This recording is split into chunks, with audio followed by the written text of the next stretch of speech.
What's going on, Warriors? Welcome back to another episode of EU4 for Noobs. Now, guys, in the previous episodes, I guess, we have conquered Granada, okay, the Reconquista. And so we are going to be working on coring these provinces, first of all, and then second of all, we need to convert the religion of these provinces. Now, it's going to be a little bit difficult because, well, you know, as you can see, this says it takes 256 months. Now, I have not really explained the religious conversion system, but I will. In this episode, I will. Don't worry about it. Alright, so first things first, we have conquered these provinces, and now we need to look at a few things that have changed, alright? We can see that we have our flag. It says Castile has a permanent claim on this province. When you roll over this thing that says make core, it says have a claim minus 25%. Now, I have explained this in the previous episodes. Now, guys, if you have not seen the previous episodes, or if you're enjoying the series, please feel free to leave a like, subscribe, join the Discord server. It helps out so much. And also, Patreon and chill, if you know what I mean. Thank you so much to Shem for being my Patreon supporter. Anyways, guys, so permanent claims, which we usually get through events, or not events, but like missions and things like that. Permanent claims last forever, and they reduce the cost by 25%. Now, if we were to just fabricate a normal claim on somebody, then it would only reduce it by 10% to core it, and it would only last for like 25 years, I believe. So, but we have permanent claims, so this is good. All right, this is actually very good. Let's take a look at some other numbers which are quite important. This, for example, this is a number called Devastation, all right? And we haven't actually not gone over this system, the loot and Devastation. But actually, I do have a map mode for this. I've just got to find it. Yeah, it's this one. All right, now this map mode shows Devastation in provinces, and basically Devastation is just how much it's been, like, destroyed. Is there any tooltip on it? No, there's no tooltip, but the Devastation is just very bad, alright? And it's going to increase development costs by up to 10%. It's going to reduce the goods produced in a province by a crap ton. Goods produced, manpower, sailors, and institution spread by just the flat, you know, rate of 1 to 1. And also, for some reason, my music seems very loud. And then also, it's going to reduce the movement speed of all troops in that province by like a 1 to 4, or like 4 to 1. What is it? Yeah, like 4 to 1 rate. Yeah, it looks like that's about it. And then it's going to reduce the supply limit modifier by at a 2 to 1 rate. So very bad, and basically you just get this from having it be occupied by a foreign power, or also like if foreign troops are in there, then it's really bad. But the way that it ticks down is that if the province is in direct control of a fort, which we can actually see because of this level, this thing here, this thing, it says fort level. Okay, there's a castle here, which is going to reduce the monthly devastation. Okay, and you can see that if you control it, then it's going to be reduced by 0.5. Okay, we can see that modifier anywhere. And then friendly forts, why is that 0.83? You know what I think it is? I think it's because this is not a core. And this is, and that's just doubled. Oh wait, no. Why is that?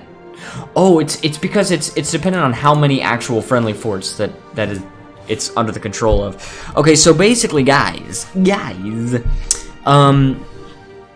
so for example, this province, Madrid, that's under control of 2 friendly forts, which means it's going to go down by 1.25 per month, just from the forts. And does it change it if it's, now this is just 0.83 because it's just 1 fort. I'm going to turn the music down because I feel like this is loud, and I also don't like this song. Alright. Alright, so basically, Devastation, horrible. And luckily we have a fort in Granada, so it's going to come down relatively quickly. The other one is loot. Okay, and the loot is, I believe, yes, the loot corresponds to the development level. So this province, Jaén, I don't know.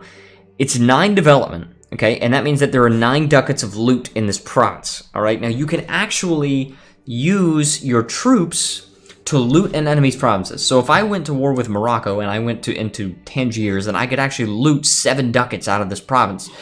You can actually see the looting power if you go to this army window here, 2.3. All right. Now cavalry can loot a lot more than infantry can, and artillery can like barely loot anything, I think. But yeah, so basically what that means is that the hordes of the east of the steppes, these guys use a lot of cavalry, and so they can actually loot provinces quite quickly. So that's good. Good for them. But anyway, and I poured myself some orange juice. So yeah, so we hadn't previously talked about devastation and loot, but basically when it's looted, is there somewhere it's, yeah, this is completely looted. Okay, I don't think that it has any other ill effects on the province if the province is completely looted. It just you cannot gain any more extra money from looting it. So you just like, you've completely looted it, right?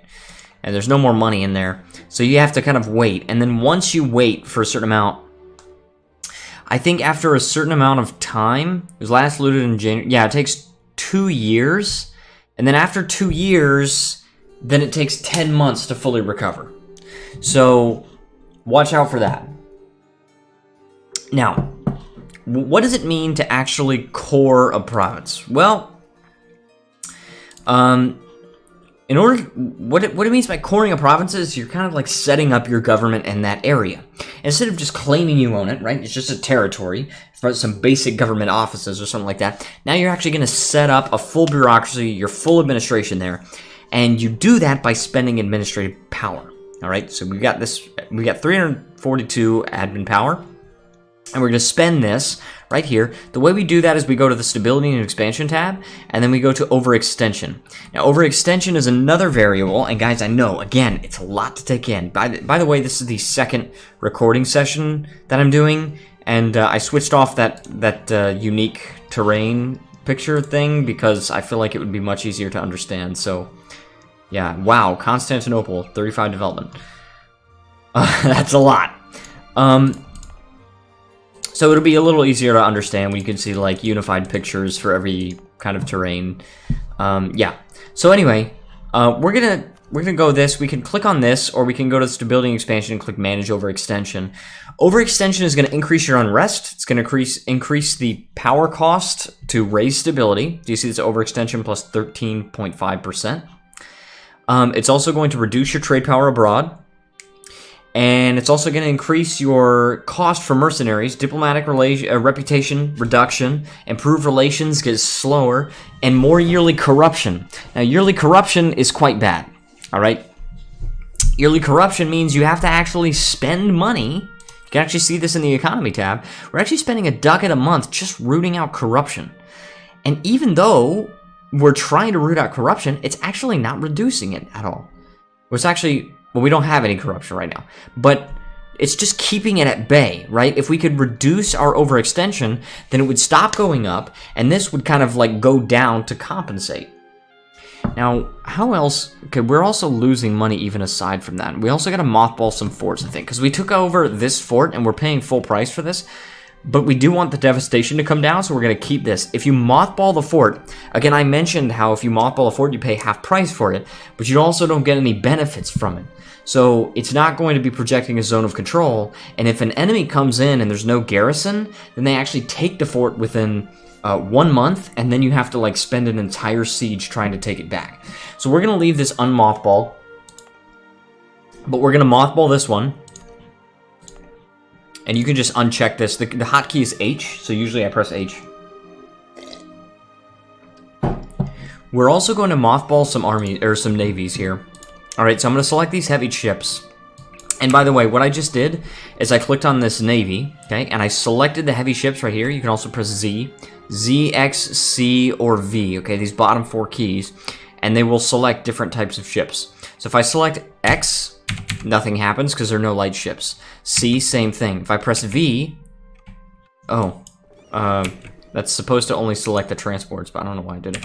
If I press Z, Maybe that's another thing. Maybe that's another hotkey as well. I don't know. Anyway, Z selected all the heavy ships. Now, heavy ships cost a lot. And I think you can see the maintenance. Yeah, the maintenance is 0.38 ducats a month.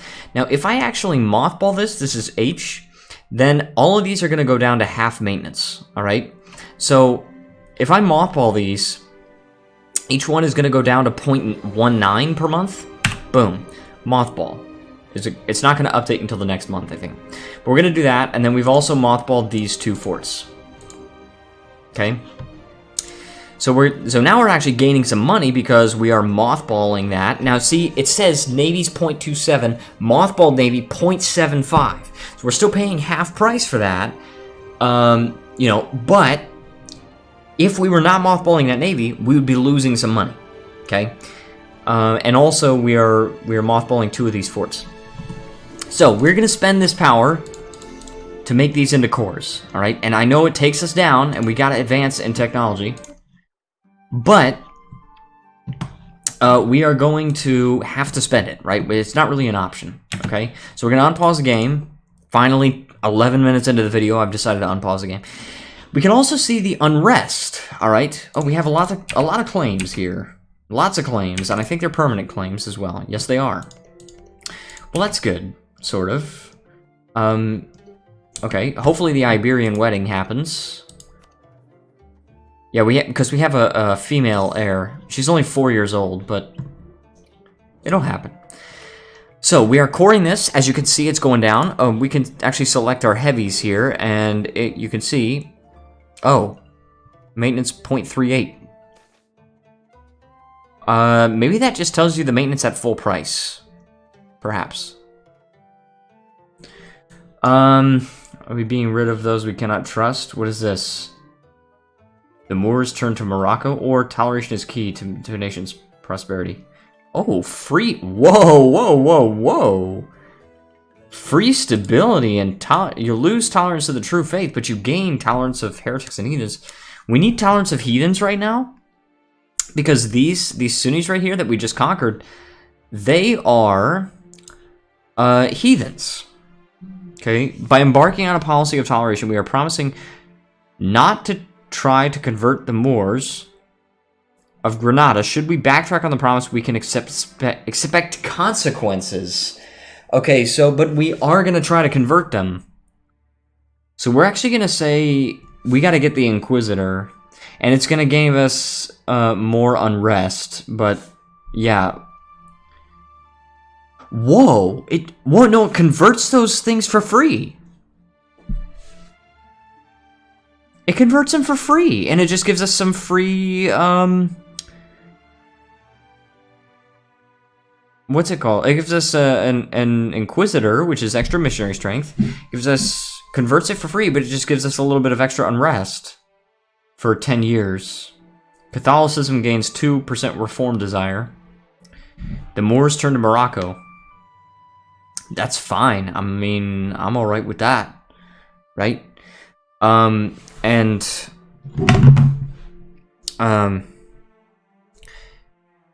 Okay, so,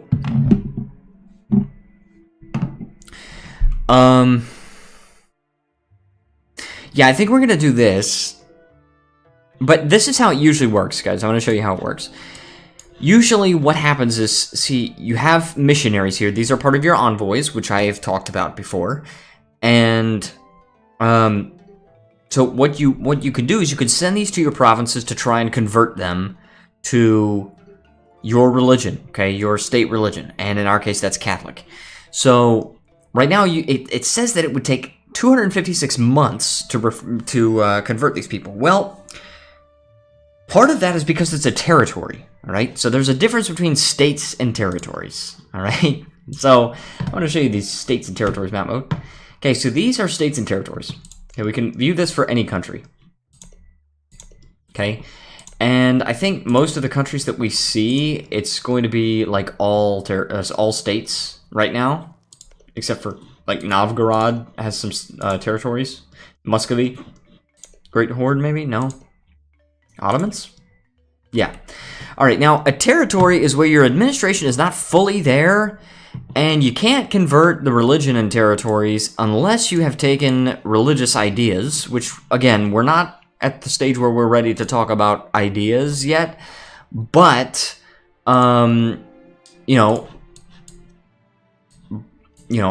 can't convert them or anything, but you have a limited number of states that you can get, all right? But you only pay half price to core territories. When you turn it into a state, you put the rest of your administration there, and then you have to pay the rest of the admin cost in order to get the full benefit out of the province.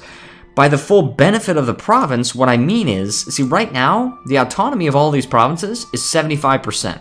And that's because there are territories, and they're not full cores. All right, so, they're not cores.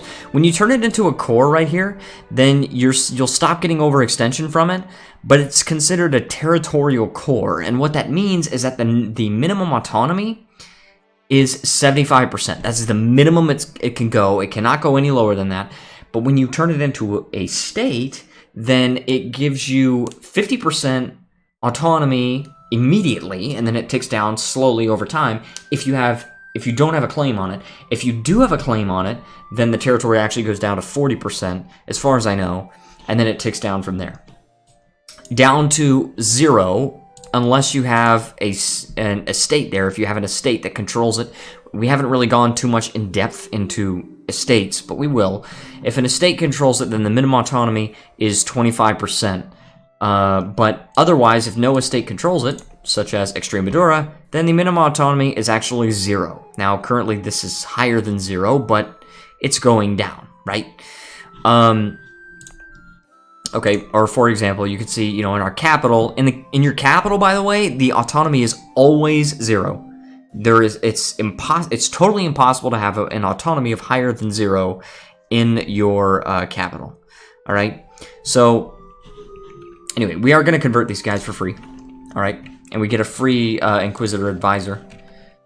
We've done this. Convert Iberia. We get Tolerance to the True Faith +2, and we get a permanent claim on Malta and Northern Morocco. Well, that's pretty cool. So now, you guys see this. We see, didn't we have, like, Tolerance of the True Faith -2 there? I thought there was a Tolerance of the True Faith -2 for that event. Oh, no, that's if we chose Tolerance. Then we get -2 Tolerance to the True Faith. Okay, but that's fine. And now, see, there's +2 national unrest, local unrest for forced conversion. But there's also -2 unrest for the tolerance, because it's using the Tolerance of the True Faith to reduce the unrest. And then you also got the reduced unrest because it's no longer using the intolerance from it being Sunni. So if it were Sunni right now, then we'd be getting +2.8 unrest. But because it's Catholic, we're getting -7.2 unrest. So we've done that, right? So now it's Catholic, right? It's Catholic, and it's also Andalusian. It's also a culture that we accept. If it were not a culture that we accepted, then we'd be getting an extra 2% unrest there. Not 2%, it's just 2 unrest. But I also want to mention unrest, okay? This is important. Now, we can see this. We have provincial unrest, okay? 9.9 in these 3 provinces that we first conquered, okay? Let's look at this, all right? Let's look at these modifiers, because this is a very important variable that you need to pay attention to. Okay, first of all, oh, that's good. I love this event. First of all, war exhaustion makes it go up by whatever your war exhaustion is, a maximum of 20. So that's horrible. War exhaustion is really bad. All right, and when you're at peace, war exhaustion ticks down by 0.1 per month, so it's quite slow to tick down. You can spend diplomatic power in order to reduce it by 2, but it will, I mean, 75, or in our case, 74 diplomatic power to reduce it, and, so not always worth it. Next, overextension is going to increase it by, I think, you have a soft cap of 100% overextension. It's a soft cap, meaning you can go over that, but there's heavy penalties for going over it. And I think it looks like at 100% overextension, it will increase unrest by 5, and that's nationally. Okay, so our overextension is increasing unrest by 1.35 in Gibraltar, but it's also increasing it here in our capital, Toledo, right? Okay, so there's that.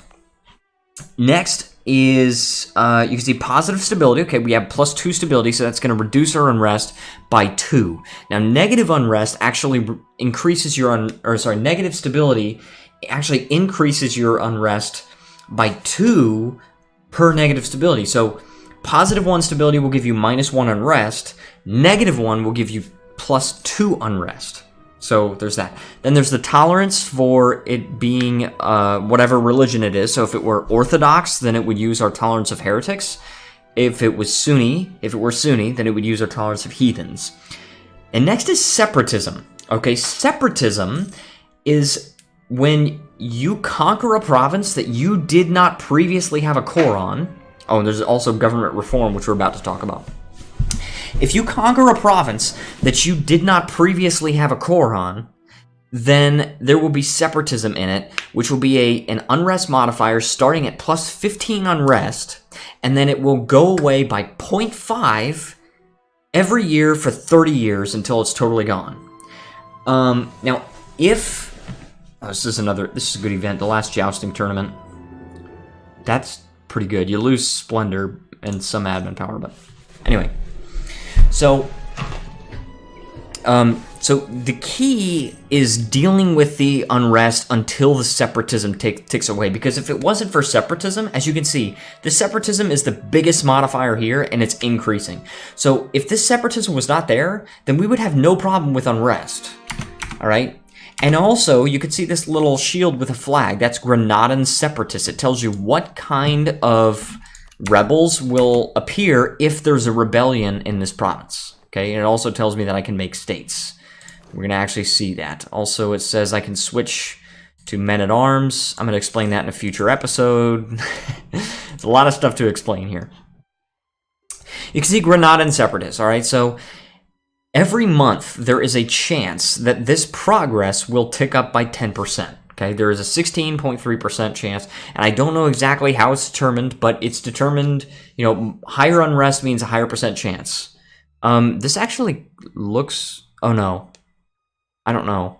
Anyway, yeah, there's a 16.2% chance of increasing the progress by 10%. So, judging by the current unrest levels, if they do not change, then the next revolt will be in about 2.6 years. All right, but we know that some of the unrest is going to go away in 2.6 years. So, yeah. So the unrest is going to tick down, and there's actually a humanist idea. If you take humanist ideas, that's very powerful. It's years of separatism -10, and that is so good because it reduces the unrest by 33% when you first conquer a province. And you can also find ways to get a lot of extra tolerance, and religious unity is another thing. Okay, so religious unity, right now we're at 100% religious unity, so we can't really see that. But when you lose religious unity, you actually get increased unrest nationally. It's not a huge modifier, but it does increase unrest in all of your provinces, just because your country is not totally religiously unified. So. But if your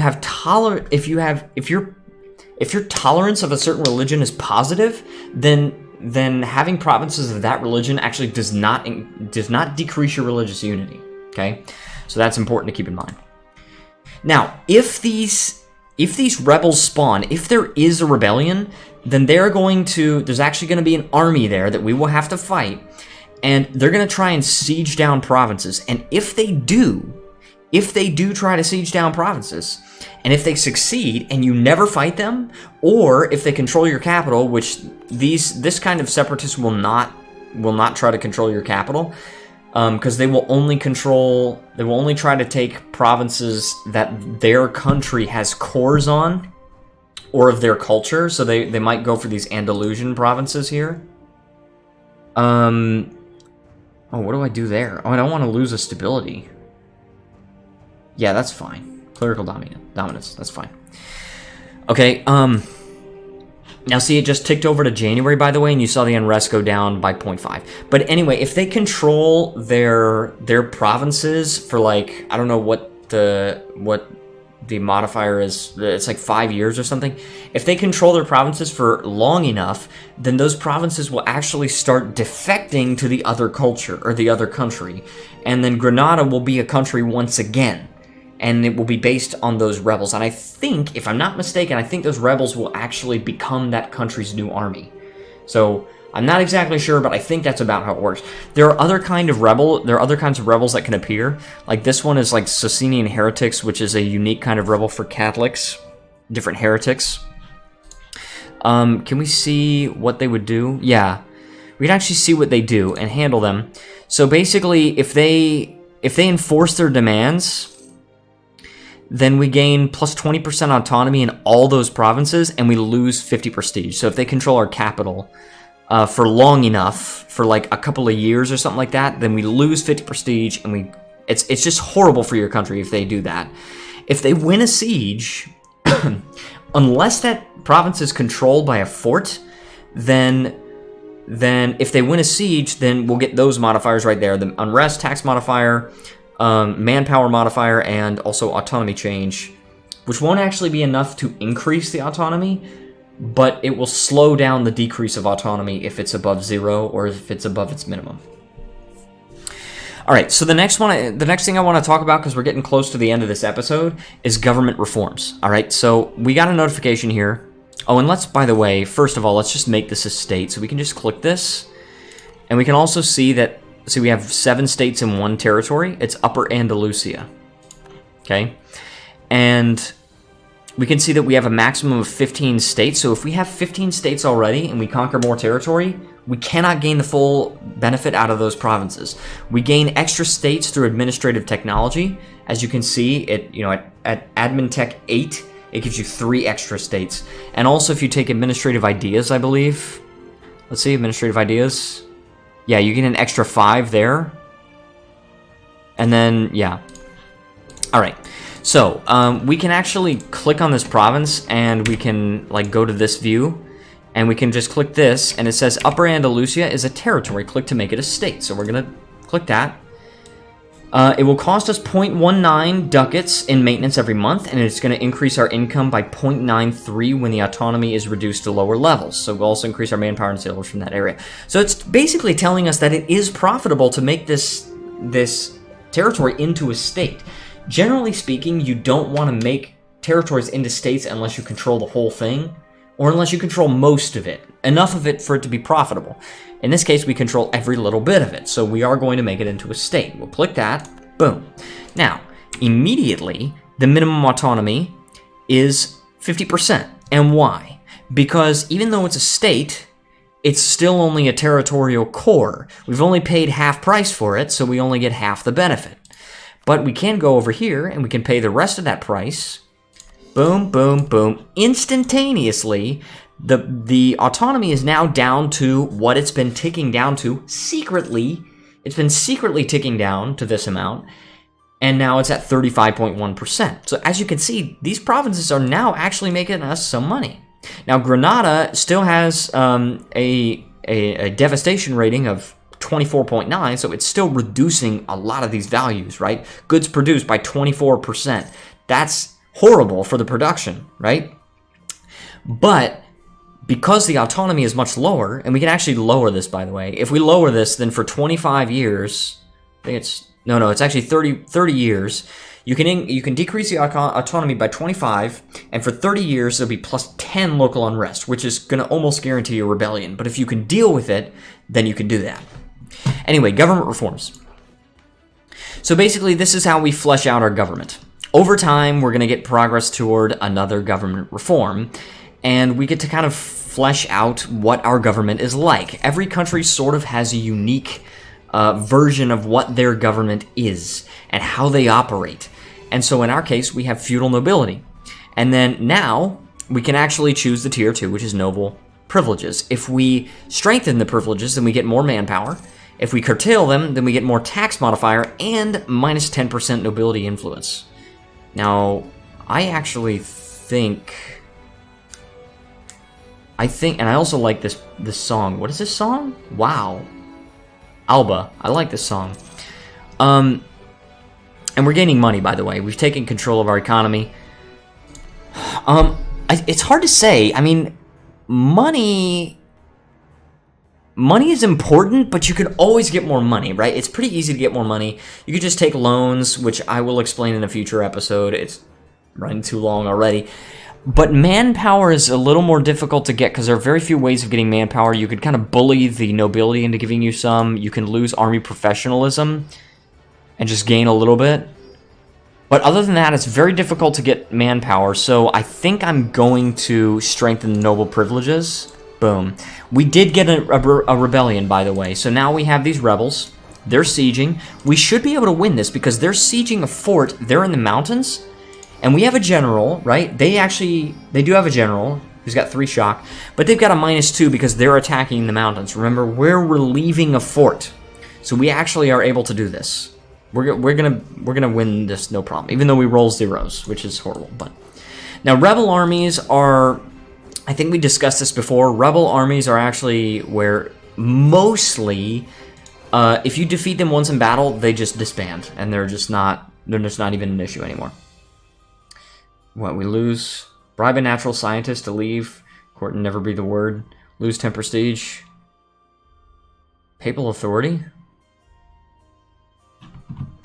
We cannot have an adulteress for Maria must go. No, just lose 90 ducats. No, I don't want to lose 90 ducats.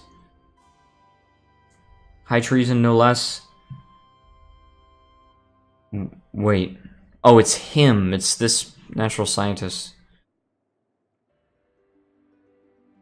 Keep it away from the public. I just lose 10 prestige. I think I'll just do that. Anyways, guys, I want to thank you so much for watching. If you enjoyed this video, please leave a like, subscribe, join the Discord server. It helps out so much. Thank you so much for Shem for being my Patreon supporter. And if you'd like to support me through Patreon or directly, then please click the link down in the description below. That being said, I want to thank you so much for watching, guys, and I will see you next time.